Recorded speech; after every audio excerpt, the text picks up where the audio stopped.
नमस्कार. पत्रकार हेमंत सुशीला श्रीराम जोशी. मला आठवतं आमच्या बालपणी आई नव्हती. आमच्या घरामध्ये अगदी तेव्हापासून एका गरीब शेतकऱ्याची मुलगी आम्हा सगळ्यांची सेवा करायची, आमच्यावर सख्या भावासारखं प्रेम करायची, वडिलांना माया लावायची. पुढे आम्ही मोठे झालो, बाहेर गेलो, तरीही ती आमच्या घरीच होती आणि सगळ्यांची सेवा मनापासून करायची. वडील जुलै महिन्यात गेले आणि तिला जणू त्यांचं मरण दिसलं असेल. 2 महिन्याआधी ती देखील देवाघरी गेली. मित्रांनो, अलीकडे बातमी वाचली की सुनील तटकरे हे भारतीय जनता पक्षाच्या वाटेवर आहेत. अजिबात नाही. सुनील तटकरे, प्रमोद हिंदूराव आणि संजय खोडके हे तिघं त्या अजितदादांच्या बाबतीमध्ये आमच्याकडे जी काम करणारी होती त्या पद्धतीनं वागणारे आहेत. म्हणजे अजितदादा सत्तेत असतीलही किंवा नसतीलही, हे तिघं नक्कीच त्यांच्या संगतीनं असतील किंवा होते. कुठल्याही कठीण प्रसंगामध्ये तटकरेंनी अजितदादांची साथ सोडली असं कधीही घडलं नाही. किंबहुना त्यांनी सत्तेचा किंवा यशापयशाचा विचार न करता ते जेथे अजितदादा होते तेथे ते कायम होते, कायम आहेत. दुसरा प्रश्न संजय खोडके आणि प्रमोद हिंदूराव यांचा. त्या दोघांमध्ये बघा स्पर्धा सुरू असते. म्हणजे अजितदादा जेव्हा किंवा बाहेर पडतात तेव्हा कॅमेरे त्यांच्यावर फोकस असतात आणि त्यांच्या उजव्या किंवा डाव्या बाजूला प्रमोद हिंदूराव आणि संजय खोडके असतात. त्यांचं ते तेवढंच काम आहे. त्या प्रमोद हिंदूराव किंवा आशिष दामले पद्धतीच्या त्या बदलापूर परिसरातल्या नेत्यांना किसन कथोरेंनी केव्हाच गिळंकृत केलेलं आहे. संजय खोडके मात्र यांचं तसं नाही. ते अमरावतीचं राजकारण बऱ्यापैकी सांभाळून असतात. पण त्या पलीकडे या दोघांनाही खिशात हात घालणं माहीत नाही. फक्त दुसऱ्यांच्या खिशातनं कसं आपल्या खिशात घालायचं हे मात्र प्रमोद हिंदूराव यांना चांगलं पाठ आहे. अर्थात तो आजचा विषय नाही, पण महत्त्वाचा विषय हा आहे की प्रमोद हिंदूराव, संजय खोडके आणि अर्थातच सुनील तटकरे. संजय खोडके आणि प्रमोद हिंदूराव हे फार कॉमन नेते आहेत, किंबहुना त्यांची आपल्या राज्याच्या नेतृत्वाच्या दृष्टीनं फारशी किंमत नाही. संजय खोडके नशीबवान आहेत, कधीतरी ते विधान परिषदेत असतात, त्यांची बायकोही निवडून येते. पण प्रमोद हिंदूराव यांना पद मिळालं की ते त्यांच्या व्यक्तिगत स्वार्थासाठी असतं. लोकांचा फार काही विचार त्यांच्या डोक्यात नसतो. पण तटकरेंचं मात्र ते नाही.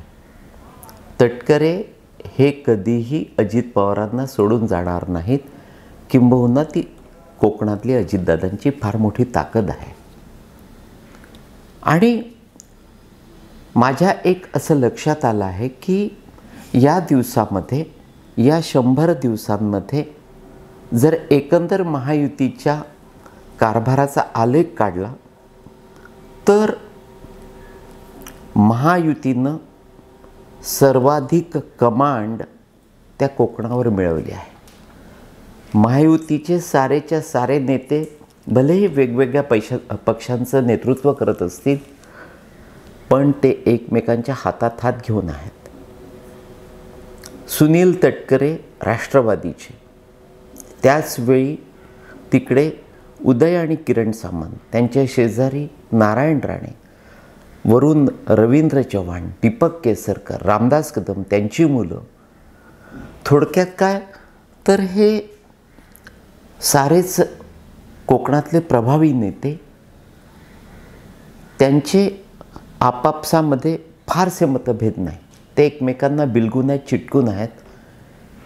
आणि त्यातूनच महाआघाडी, विशेषतः उद्धव ठाकरे यांची शिवसेना त्या कोकणात फार रसातळाला गेली आहे. अगदी बाळासाहेब ठाकरेंपासून तर उद्धवपर्यंत शिवसेनेला खऱ्या अर्थानं साथ आणि दाद दिली ती कोकणातल्या मराठी माणसानं. पण बघता बघता उद्धव ठाकरे यांच्या हातून पूर्णतः शिवसेना गेलेली आहे. त्या कोकणामध्ये उद्धव ठाकरे, त्यानंतर काँग्रेस किंवा शरद पवारांची राष्ट्रवादी नावापुरती आहे. 4-2 कुठेतरी तुरळक कार्यकर्ते दिसतात, त्या पलीकडे काहीही नाही. आणि त्याचवेळी सारेच्या सारे प्रभावी नेते असून देखील कोणीही एकमेकांपासून दूर नाही. आणि तीच महायुतीची फार मोठी ताकद आहे. महाआघाडी नोव्हेअर झालेली आहे, ही वस्तुस्थिती आहे. या 100 दिवसांचा अभ्यास करत असताना आणखी एक महत्त्वाची गोष्ट सांगतो मित्रांनो, की भारतीय जनता पक्षामध्ये अमुक एखाद्या नेत्याला किंवा कार्यकर्त्याला काहीही मिळवताना विशेषतः केंद्रामध्ये त्याला त्या तिघांचीही मान्यता असावी लागते. नरेंद्र मोदी, अमित शहा आणि JP नड्डा. पण त्या अजितदादांच्या राष्ट्रवादीमध्ये एकमेव अजित पवार, त्यांच्या पलीकडे कोणीही नाही, काहीही नाही. प्रफुल्ल पटेल आणि सुनील तटकरे नावापुरते. नक्कीच त्यांना त्यांच्या पक्षामध्ये अजित पवारांनी मानाचं आदराचं स्थान दिलेलं आहे.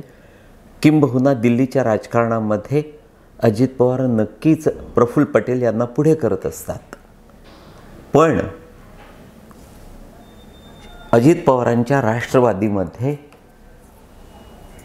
जर काही मिळवायचं असेल किंवा अमुक एखादं स्थान किंवा पद मिळवताना अजित पवार यांचा अखेरचा शब्द असतो.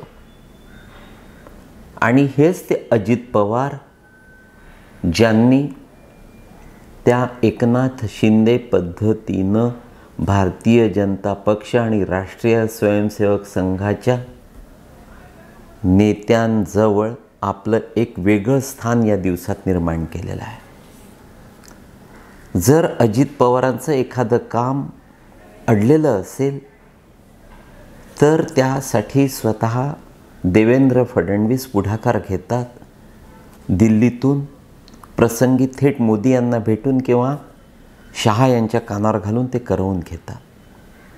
आणि इकडे आपल्या या राज्यामध्ये जर एखादं काम टाळायचं असेल, खुबीनं त्याला नकार द्यायचा असेल, तर देवेंद्र फडणवीस थेट अजितदादांकडे बोट दाखवून मोकळे होतात. अजितदादांची अमुक एक काम करण्याची इच्छा नाही हे सांगून मोकळे होतात.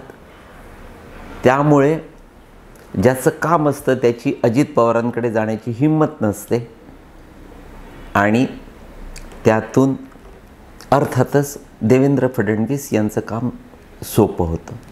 मित्रांनो, एक नक्की आहे की अजित पवारांना या दिवसामध्ये नक्कीच एक वेगळं महत्त्व महायुतीच्या सरकारमध्ये आलेलं आहे.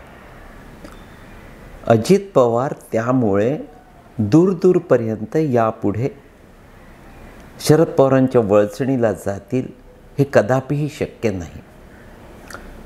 त्या दोघांचं जे नातं आहे, काका पुतण्याचं जे अबाधित नातं आहे किंवा पवार कुटुंबाची जी एकी आहे, ती न तोडण्यासाठी कदाचित अजित पवार कधीही घरगुती समारंभातून शरद पवारांना नक्कीच टाळणार नाहीत. परंतु राजकीयदृष्ट्या शरद पवार आणि अजितदादा एकत्र आले किंवा एकत्र येतील किंवा ते दोघं एकत्र येऊन भारतीय जनता पक्षाला विनाकारण त्रास देतील असं यापुढे नक्की 100% घडणार नाही. मात्र जर हळूहळू शरद पवारांनी ज्या पद्धतीनं त्यांनी अलीकडे वक्फ बिल पास करत असताना ज्या पद्धतीनं मोठ्या खुबीनं भारतीय जनता पक्षाला सहकार्य केलं, त्याच पद्धतीनं जर त्यांनी आपली पुढली पावलं टाकली तर नक्कीच सुप्रिया सुळे किंवा शरद पवार हे भारतीय जनता पक्षाच्या रांगेत येऊन बसले आहेत, त्यांच्या गटात सामील झाले आहेत, हे तुम्हाला नक्कीच बघायला मिळेल. एक मात्र नक्की आहे की शरद पवार आणि उद्धव ठाकरे यांच्यात पूर्वीचं सख्य नाही. त्या दोघांमध्ये आता पूर्वीचा घरोबा नाही.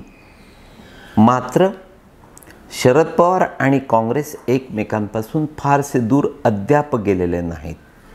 अर्थात तशीही आपल्या राज्यातली काँग्रेस हतबल झालेली असल्यामुळे काँग्रेस असली काय किंवा नसली काय त्यामुळे शरद पवारांना फारसा फरक पडणार नाही.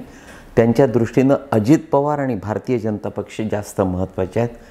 किंबहुना भारतीय जनता पक्ष महायुती त्यांना नक्कीच महत्त्वाची आहे. पुन्हा तेच की शरद पवारांनी देखील दूरपर्यंत उगाचच एकनाथ शिंदे यांना फितवण्याचा प्रयत्न करू नये. एकनाथ शिंदे ज्या पद्धतीनं सकारात्मक चेहरा करून कधी कधी शरद पवारांना स्माईल देतात त्याला अजिबात अर्थ नसतो. अजित पवार आणि एकनाथ शिंदे हे आतून मोदी, शहा आणि फडणवीस यांच्याशी अतिशय अत्यंत जवळून जोडल्या गेलेल्या आहेत. हीच नेमकी वस्तुस्थिती आहे. अलीकडे अजितदादांच्या चिरंजीवांचा जय पवार यांचा साखरपुडा पार पडला. त्यानिमित्तानं या कार्यक्रमाला तटकरे नव्हते म्हणून कोणीतरी पुडी सोडली की या दिवसांमध्ये अजितदादा आणि सुनील तटकरे यांचं सख्य नाही. मित्रांनो, या वाक्याला अजिबात अर्थ नाही. ही केवळ अफवा आहे. कारण त्या कार्यक्रमाला पवार कुटुंबियांव्यतिरिक्त पवारांचे एकमेकांचे जे अतिशय जिवलग नातेवाईक आहेत तेच केवळ ते सारे त्या कार्यक्रमाला उपस्थित होते. अगदी प्रफुल्ल पटेलसुद्धा त्या कार्यक्रमाला नव्हते. याचा अर्थ प्रफुल्ल पटेल हे अजितदादांपासून दूर गेले असं आपण समजायचं का? तर अजित पवारांपासून सुनील तटकरे दूर गेले ही तद्दन अफवा आहे. त्याला अजिबात अर्थ नाही. दुसरा एक आणखी महत्त्वाचा मुद्दा मी तुम्हाला सांगतो. मला एक जुना प्रसंग आठवला. जेव्हा देवेंद्र फडणवीस नागपूरचे महापौर झाले तेव्हा त्यांच्या पक्षापेक्षा त्यांच्या भारतीय जनता पक्षाच्या तुलनेत काँग्रेसचे नगरसेवक संख्येनं अधिक होते. पण हेच ते तरुण वयातले देवेंद्र फडणवीस त्यांनी त्या दरम्यान तब्बल 9 वेगवेगळ्या पक्षाच्या नगरसेवकांना एकत्र केलं आणि आपलं महापौरपद टिकवून दाखवलं.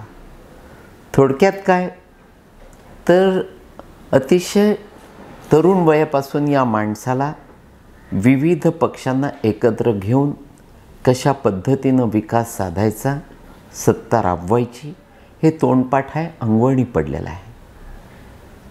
त्यामुळे या 100 दिवसांचा विचार करत असताना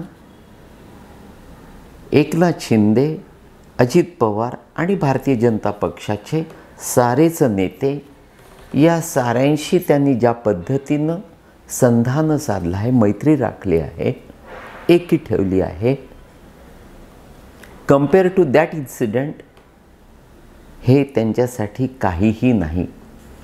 अगदी छोटासा प्रयोग आहे आणि तो त्यांनी अत्यंत चांगल्या पद्धतीनं राबवला आहे, राबवणार आहेत. मित्रांनो, भारतीय जनता पक्ष आणि महायुती यांना नजीकच्या काळात आव्हान ठरेल असा एकही नेता दुर्दैवानं विरोधकांकडे नाही. तूर्त एवढंच. नमस्कार.